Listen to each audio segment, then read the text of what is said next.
mind muscle connection overrated for hypertrophy because bones cannot move weight. As long as we keep proper form, the right muscle will do the job. So I'll demonstrate so it will be easier to understand. For example, we do the 1.5 times shoulder width lat pull down. Okay, so for instance, we reach this point where which our humerus is now parallel to the ground. And regardless of if you cue yourself to pull in from the lats or pulling from the biceps, if you are in this position, the amount of torque you need to generate in the shoulder adduction will be the moment arms times the force pulling up to the arms, right? So what I mean by this is regardless of what your cue is, the amount of torque you need to generate from the shoulder adduction will not reduce. So if you cue from the lats, it won't increase any torque required to generate from this. So my opinion is mind muscle connection is overrated for hypertrophy. And I think it's just better to focus on keeping the proper form and the right muscle will do the job. So I would like to know what's your thought on that? So again, there's like a number of different areas to look at when it comes to this, and I would say like comparison of powerlifter slash strongman style of training to bodybuilding style of training is an important area to go into, and that's the second thing that I want to talk about. But the first thing that I want to talk about is just the relative positions of bones, and a lot of times people will focus on the more distal bones because they're more easily observed by looking at someone. You have a good sense of where someone's humerus is in space because you can see their arm.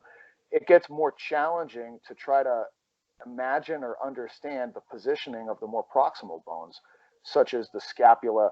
But what so it's like hard enough to try to picture the relationship of a scapula, and let's say this is the lateral part of the scapula with a humerus kind of fitting into that glenoid fossa there. But then what becomes more challenging is the fact that you're talking about a scapula that is a concave structure on the deep part of it, and a scapula sits on a set of ribs. Mm. Okay, and those are thoracic.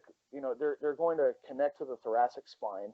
Those particular ribs, and underneath those ribs are a pair of lungs that expand and contract during the respiratory cycle. Yeah. So the position of the ribs plays a large part in the position of the scapula, and the position of the scapula plays a large part to the position of the humerus. So it's more difficult to visualize as you get down to lower and lower levels. So I always look at it like, uh, you know, I want to try to create a standardized expression of the axial skeleton. And if I create a standardized expression or positioning of the axial skeleton, now I have a better idea about what the reality is of the movements of the more distal bones.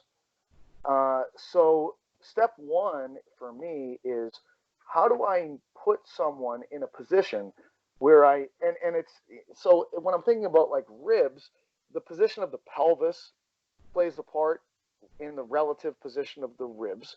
The position of the cranium and the cervical spine plays a big part in the relative position of the ribs. The position of the thoracic spine. So every joint matters. You know, the position of your feet helps to determine the position of your head, and the position of your head helps to determine the position of your feet, of your ribs. So it's like it's a very large chessboard that I'm thinking about when it comes to the motion of an arm and the relative action of the humerus. Yeah. It's never just the humerus. Mm. It's a million other things. Yeah. So in my model, what I've come up with are planar competencies. So I have sagittal plane sensory motor competencies that are the foundation of all resistance training exercises. So when from a motor perspective, when I'm looking at someone to determine whether or not they have sagittal plane motor competencies, I'm looking at them from a profile view. And when I look at them from a profile view, I'm trying to assess whether or not they have what I call sagittal centering, where I want to see the middle of their skull is positioned directly over the middle of their pelvic floor. And I want to see that the thorax has the ability to move forwards and backwards without disrupting the positioning of the middle of the skull with the middle of the pelvic floor. And the biggest motor problem that most people face is they have an inability to prevent structures from going too far forward. You know, oftentimes you'll see the head go too far forward or the pelvis go too far forward, both being the result of improper posterior compression, either too low or too high, that's driving the position of the body out of a standardized place.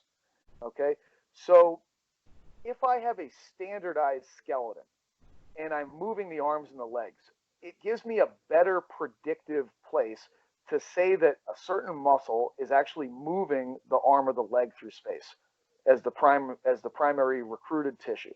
Okay.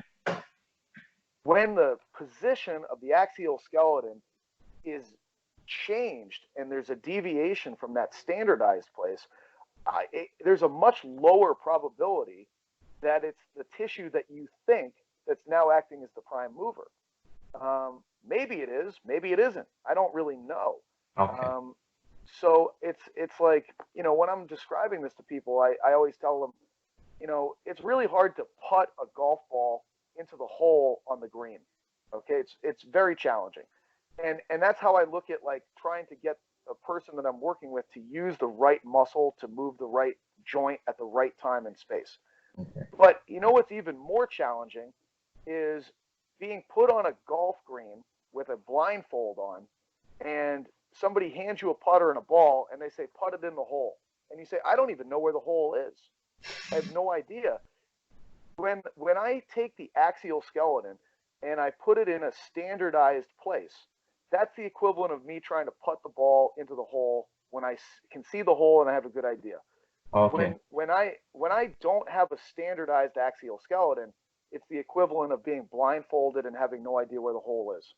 Okay. So, you know, so I have these motor competencies and I also have sensory competencies.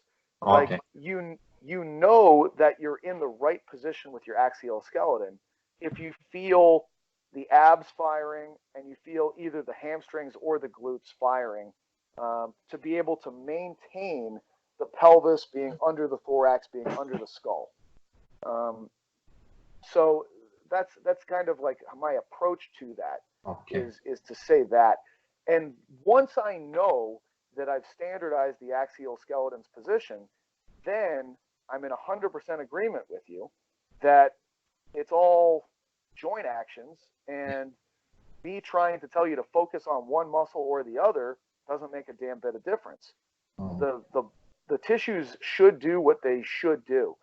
The difference that I find in my own personal experience is that when I can put the axial skeleton in a really proper standardized place, people never need to focus and concentrate on a certain muscle. The muscle is recruited so strongly that it's the person has never experienced that before.